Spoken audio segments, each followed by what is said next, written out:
Sir ఆయన అంటే fan అంటే ఒకేవచ్చు, హీరోయిన్తో చెప్పించారు నువ్వు పెద్ద గబ్బర్ సింగ్వా అంటూ చెప్పించడం. మొన్న ఒక వీడియో తను రిలీజ్ చేసింది మ్యాటర్ లేదు అంటూ. అది తిని కాదండి, అది ఎవరో అది మా డైరెక్టర్కే తెలియాలి. తను కాదండి. కాదు అంటే అదే ఆ డైలాగ్కి ఇప్పుడు గబ్బర్ సింగ్ పెద్ద గబ్బర్ సింగ్వా అంటే మీనింగ్ మారిపోతుంది కదా అని. ఓ మీరు అలా కనెక్ట్ చేశారా? మేము అంత కనెక్షన్ వేసుకోలేదు, మీరు డాట్స్ అలా కనెక్ట్ చేశారు అంతే. అంతే అంటారా? లేదు లేదు, రెండింటికి రిలేషన్ అండి, తిని కాదు. ఇంకో క్యారెక్టర్ జగన్ కూడా వాడారుగా ఇలా నథింగ్ అండి, అలా వాడాలని స్పెసిఫిక్గా అనుకోలేదు. దట్ గాయ్ అబ్బాయి ఎవరైతే చేశారో he is meant for that. అతను చేసేటప్పుడు ఎనాక్ట్ చేసేటప్పుడు అంటే చూస్తాం కదండి, ఒక యాక్టరు దేన్ని బాగా చేయగలడని చూస్తాం కదా. సో ఆ ఇమిటేషన్ అతను బాగా చేయగలడు. ఇట్స్ నాట్ లైక్ జగన్ గారిని చేయాలని ఏ లేదు.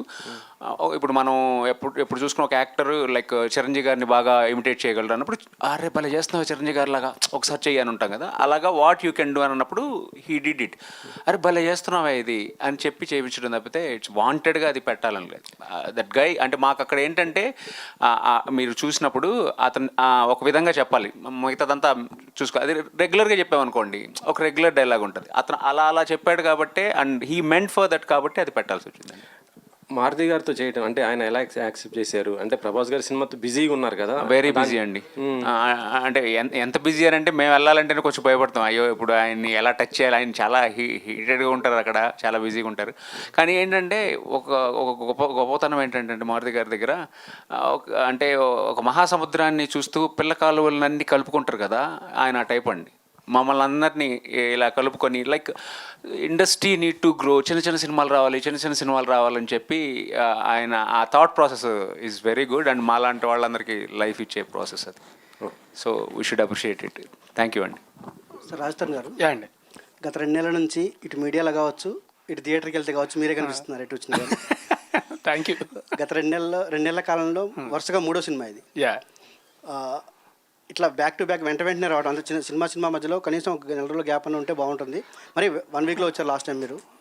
అంటే అది అలా ప్లాన్ చేయలేదు, అలా కుదిరింది అంతే, అది జరిగిపోయింది అది. అంటే యాక్చువల్లీ తిరగబడరా స్వామి అని సినిమా యాక్చువల్లీ ఇంతకు ముందే రిలీజ్ అవ్వాలండి. బట్ ఎలక్షన్స్ ఇవి అవి ఉండడం వల్ల ఏంటంటే కొంచెం ఆగి వద్దాం అనడం వల్ల ఆ పురుషోత్తముడు అయితే అదే డేట్కి వద్దాం అనుకున్నాం అండి. కరెక్ట్గా అదే ఫిక్స్ అని వీళ్ళు కూడా ఈ డేట్కి వద్దామని ఫిక్స్ అవ్వడం వల్ల అలా జరిగింది తప్ప అది అలా చేద్దామని ప్లాన్ చేసాం కదా, జరిగిపోయింది అంతే. అది ఇందులో క్యారెక్టరేషన్ చూస్తుంటే కొంచెం ఉమెన్ టైప్లో కొంచెం బాడీ లాంగ్వేజ్ చేంజ్ కనిపిస్తుంది మీలో. అది దానికోసం ఎలాంటి కేర్ తీసుకుంటారు? కేర్ ఏం కాదండి, actually director he's an amazing actor. So first ఏంటంటే చేయమంటారు, ఒకవేళ తర్వాత 1 more కావాలంటే ఆయన చేసి చూపించేస్తే ఆయన చేసినట్టు చేసి సరిపోతుంది అంతే. So because is an amazing actor that help me a lot. So director గారు, అది యాక్చువల్లీ ట్రైలర్ చూశాక ఒక సెన్సిటివ్ అంశాన్ని